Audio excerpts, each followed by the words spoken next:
And thirdly, there is a lesson concerning ourselves in relation to the altar of incense. The altar speaks of Christ, but in a second sense, it has an application in the people of Christ.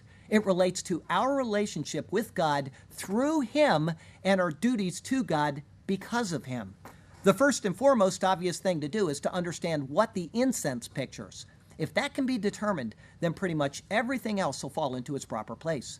The altar is for incense, which is something which is burnt and it rises towards heaven. The word ketoret, or incense, as I said earlier, is from the word ketor, which means clouds or smoke. Thus it means smoke, or the odor of a burning sacrifice, or incense. The Bible explicitly states what incense pictures. We don't need to go any further with what it might mean because the Bible tells us. First, we saw that Zechariah was selected to offer incense at one point in his ministry. When that occurred, we read this in Luke chapter 1. So it was that while he was serving as priest before God in the order of his division, according to the custom of the priesthood, his lot fell to burn incense when he went into the temple of the Lord. And the whole multitude of the people was praying outside at the altar of incense. The people were praying at the hour of incense. That gives us a clue, which is then explicitly revealed in both the Old and the New Testament.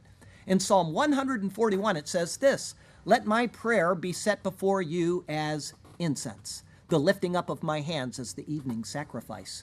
The incense and the burnt offering are tied together in this one verse, showing their unique connection.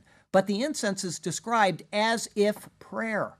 This then is repeated in Revelation chapter 5 with these words. Now when he had taken the scroll, the 4 living creatures and the 24 elders fell down before the Lamb, each having a harp and golden bowls full of incense, which are the prayers of the saints.